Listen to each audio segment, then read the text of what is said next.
ازيكم عاملين ايه؟ هنعمل شوية شوربة شعرية النهاردة مع بعض، تدفينا وكمان سهلة، وكمان اهم حاجة ان هي مغذية.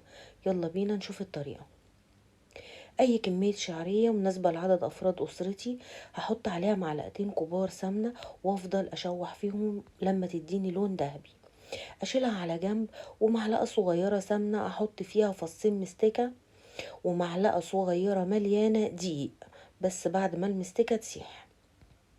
اتاكد ان الدقيق فك معايا وداب كويس مفهوش كلاكيع. انزل بكميه الميه المناسبه لكميه الشعريه اللي انا عاملاها. واحدة بصلة واتنين فص حبهان اكون شقهم بالسكينة، اتنين ورق لوري واتنين مكعب مرقة.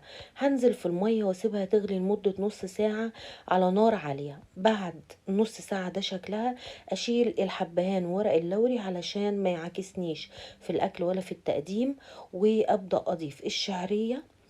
معايا اتنين واحدة بطاطساية قطعتهم مكعبات قد عقلة الصباع، كنت حطاهم في مية وملح.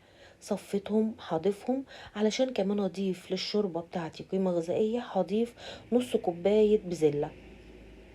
ومعايا هنا ورك فرخة كان بايت عندي، قطعته نسر رفيعة جدا، ممكن صدر طبعا.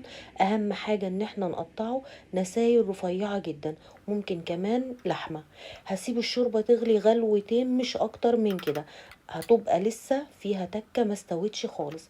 هغطي عليها بعد ما اطفي النار، اكمرها خالص بالغطا واسيبها لمدة 10 دقايق. هي هتكمل سواها مع نفسها، هتبقى احلى شوربة مش مهرية.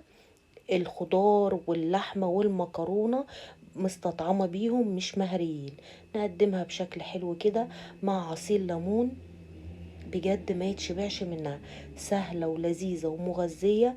اعملوها لولادكم بدل الاندومي اللي شوربة هنا مش مية، لان احنا حاطين معلقة دقيق عطيها نكهة وعطيها كمان تقل حلو. جربوها ان شاء الله هتعجبكم، والف هنا.